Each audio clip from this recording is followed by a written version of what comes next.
All right, fellow pig lovers, today we're going to be wrenching on this 2003-ish vintage Toyota pickup. We're going to bleed the brakes and we're going to change the fuel filter, so I guess you'll come along with me to do that. As you can see, I've already sucked some of the brake fluid out. First thing that you're going to want to do is make sure that the vehicle is parked on a level surface.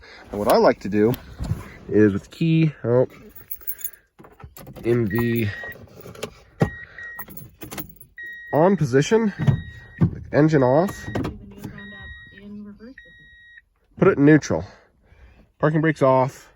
See, the truck isn't rolling, stationary. So that means that you can kind of push it forward and backward with your foot, but the truck will sit wherever you put it. Put it in park, turn the key off, don't put the e-brake on, and leave her there. Next thing that I like to do, prior to pulling any of the brake bleeders to go get new ones, because I never reuse old brake bleeders, god damn it, if I can help it, is siphon off all the brake fluid that I can, so that way I make as little mess as possible. And for that, I usually use a pick and a pair of small needle nose pliers. Let's see if I can't shout dia das. I'm not entirely sure how these come out, so hopefully I don't break the fucker. Although plastic's pretty pliable, so.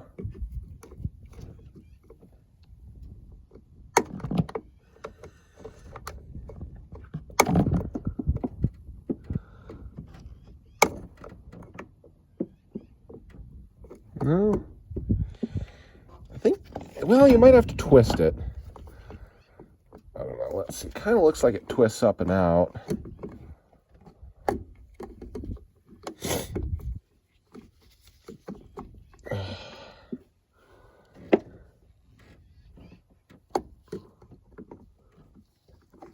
There. There it goes. And what I just pulled out is a little screen that catches any shmoo that might fall down into the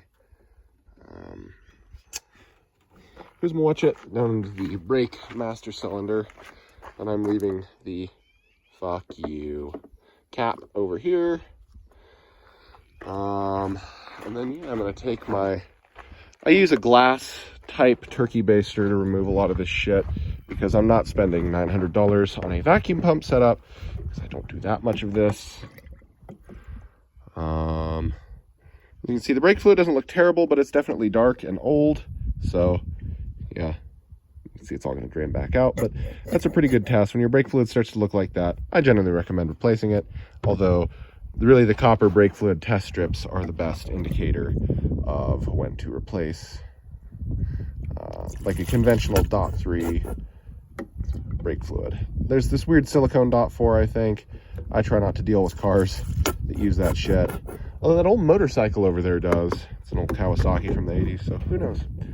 Okay, I'll get back to next thing that I'm going to do is use some of the PB Blaster in that reusable can. And this is the front left tire, and the brake bleeders here towards the front of the vehicle, the brake caliper. Bleeders on top. So we'll be able to get to that pretty easy. I already spritzed this one down. I'm going to show you the one in the back. And then I'm going to go get what I believe is a 10 millimeter. Yeah, it's either a 10 or an 11 or a 12, but I'm pretty sure it's a 10. And we're going to knock both of these loose. And basically, I'm just going to let it drip all over the place. I suppose I could put a line lock on that brake line to stop the flow of fluid. But you know, what I could do is get a bolt that's the same size and just shove it in there as well. And that could be a good solution too, to keep brake fluid from getting all over the rubber of the tires, because it will react negatively with paint. It'll eat paint and then it'll dry out rubber. It's some weird kind of alcohol. It's not good for your liver, that's for sure. Right, and then looking towards the back of the vehicle, the upper brake bleeder screw is right here. You can see this one's still got the nipple on it, so this one hasn't really been touched all that much. But yeah, we're gonna go ahead and just spritz the whole area. Don't care, it'll just dry out. There's a bunch of like naphtha in here and other weird solvents and very light oils and who knows. But anyhow, once you got those spritzed down, pull the nipple off, and then use a 10 mil to remove the brake bleeder screw. Oh, America flag. America. All clear. So This, oh, I don't know. It's about the length of my forearm. A chunk of thin wall black pipe, and then this board. And what I use these for is I put this board up against the seat, and I jam this between the seat and the brake pedal, and then I slide this down. As you can see, there's wear mark here, and I slide it down to depress the brake pedal, and that holds the brake pedal whenever I go to bleed these brakes here after a bit. These are some spare bleeder screws that I have laying around. I'm obviously going to get new ones, but these will just serve to plug the hole in the interim while the hole is open. And then I believe we're going to need this 10 mil and this ratcheting, or this ratchet, to remove, God damn it, the Blake breeder is what I want to say. Goddamn, Freudian slip. Anyways, the bleeder screw from here. I'm pretty sure these are all lefty loosey. Yeah, 10 mil, and she came right loose. Well, she came loose. It actually is left loose, but you know. Okay, so the front one's done. I'll show you the one on the back of that. All right, so these are the two brake bleeder screws. This is a different one that I had around, but it's out of a Toyota. It's the same thing. Or no, this is the one I just pulled out. I used another brake bleeder screw that I keep around. I try to keep a lot of these sort of things around to plug stuff like this. So anyhow, that's the back one, and then this is the front one. You can see how small that front one is. So I was able to stop that one with a bolt. This size bolt, in fact. It's a little bit thicker than a standard M8 by 125. I think it's like an M9 thread, or maybe it's an M8, and this one, or my normal bolts are M7. I don't know. I don't care to look. You'll have to fuck around and find out, figure out what size bolt. I'd say keep your bleeder nipples, even if they are torn, just because a little bit of protection is better than nothing. Maybe it just serves to hold the grit and shit in. I'm gonna go ahead and pull the fuel filter out next, and then I'm gonna head to Napa. Since it's around 30 degrees Celsius or 85 to 90 Fahrenheit outside, the first thing that I'm gonna do before I pop this fucking fuel filter out is I'm gonna open that gas cap. The last thing that I want is to have a pressurized fuel system that jets fuel out all over the place. Next thing, I'm gonna go get a big drain tub. This is the Wix fuel filter that I got. I like Wix, they're just fine. They have pretty decent quality and pretty fine filter. Then that is the gallon or half gallon or whatever of .3 that I got for this truck as well. All right, for the fuel filter, I spritz everything down in PP Blaster, and I'm gonna leave this little clamp, 10 mil bolt clamp, 8 mil actually, it might be, hooked up for meow before I get the fittings apart.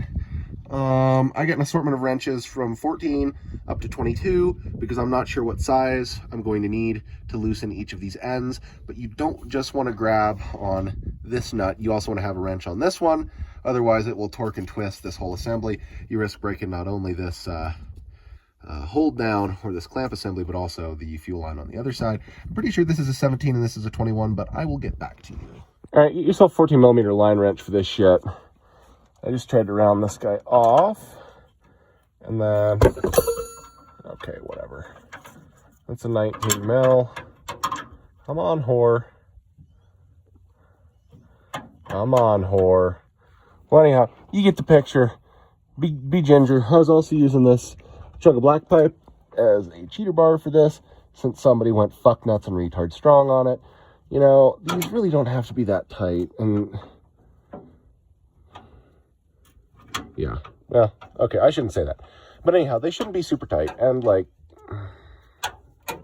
this shit's frustrating as hell. I'm gonna say this job's probably best done outside with a slight breeze.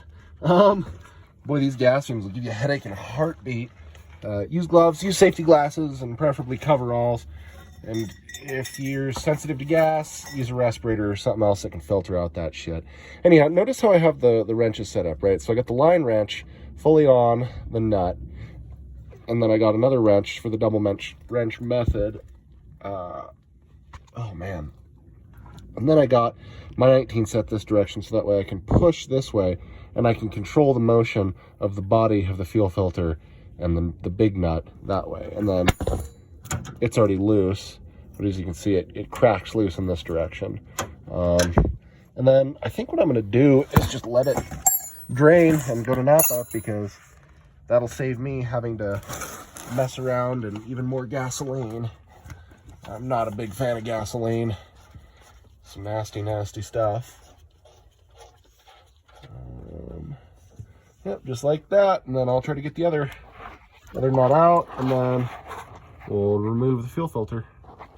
Boy, I tell you what, normally when I day drink, I get all retarded and slow, but it turns out that today I actually got more than 5.5 hours of sleep last night because I didn't have to get up at 3:45 and drive to fucking Ennis. So I actually feel good, and I don't feel like shit, which is amazing, and I love it. I love not feeling like garbage. It's a very rare feeling, but when I get it, it's nice. So we're going to take these in and get 2 of each, or maybe 3 of each in case I round them off. And come back, put that fuel filter in, start bleeding on all the brakes. As you can see, I got all my shit down there, just dripping away. And yeah, hopefully the wind picks up and it kicks up the cardboard, and then all the gas just falls onto the ground and goes into the water table, because that's good. That's where it's supposed to be. Look at this male excellence vehicle. There's a lot of male excellence. I mean, like, look at that. Male excellence. Male excellence. Oh, even the seat cover. Just a whole lot of male excellence. All right, so notice how, where the fuck is it? It says in right here, and this is towards the back of the vehicle. And then there's a raised divot here, and then it'll say out somewhere on this side of the fuel filter, and this is towards the engine bay. Note the orientation of the divots lining the fuel filter. As you can see, there's a raised bump here, and then there's a raised bump here, and a raised bump here on the old filter. So generally speaking, I don't tighten these flare nut fittings until after I've put the fuel filter in the housing. What I do is I start by getting the fuel filter out, the old one out, and then I shove the new one in after I've cleaned everything up a little bit.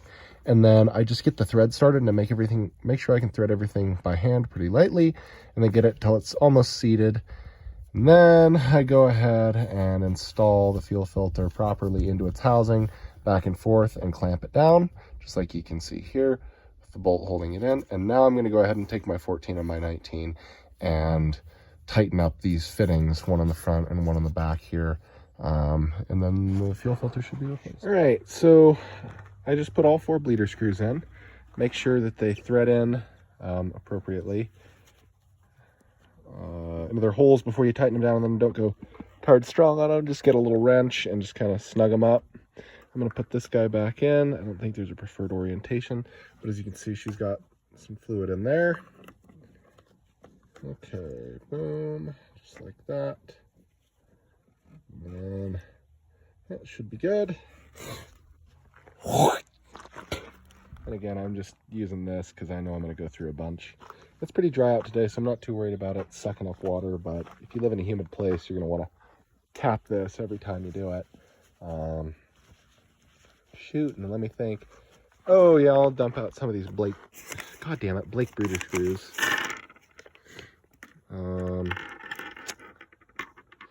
So that is the smaller of the 2 screws that Napa offered, and then here's a slightly longer one.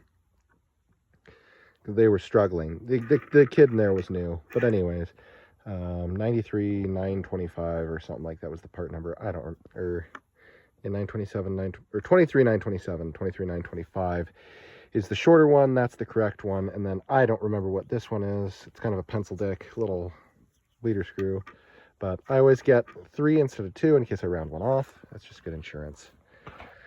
Okay, well, now that all 4, both front and rear, have been replaced, I'm going to go through and I'm going to do like 10 to 20 pumps in the back until I get clear fluid through, and then I'm going to do 10 to 20 in the front, and then I might do another 5 on each. It'll probably take me about 2 hours, and I can show you the setup. All right, so 10 mil wrench on this back bleeder screw, and then I have a stint of PVC, vinyl, silicone. I don't know what the hell this line is, but it's remained pliable over the years, so whatever it is, it's resistant to brake fluid, which is nice. Anyhow, go ahead and make sure that puppy is firmly on the nipple and that this is closed, snug, and then we're going to go up top and kind of show you the setup there.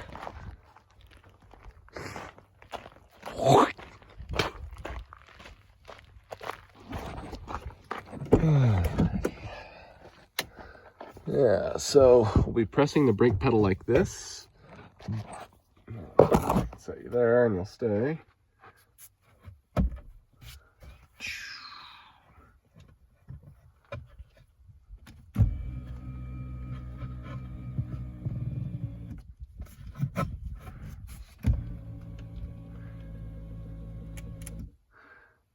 All right.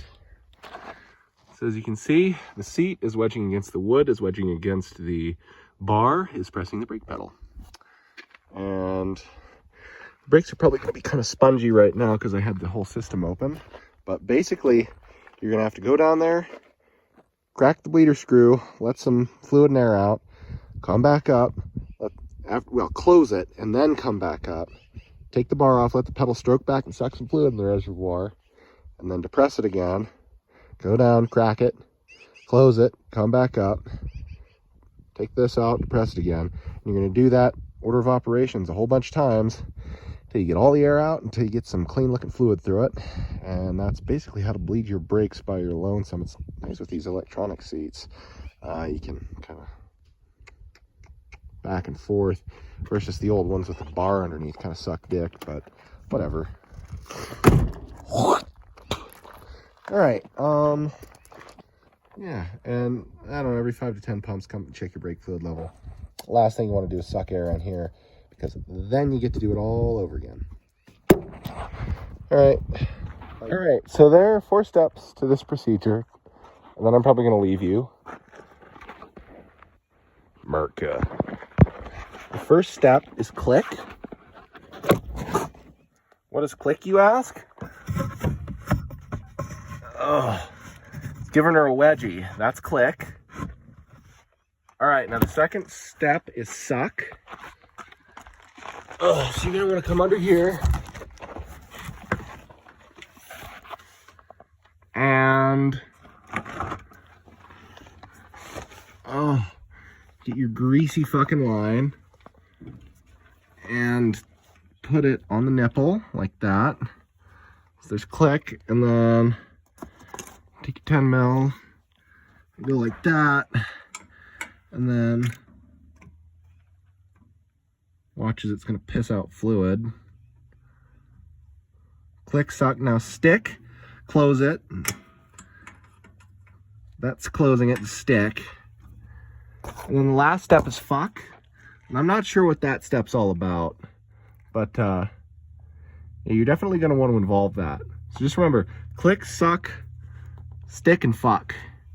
And those are the 4 steps to properly bleeding brakes.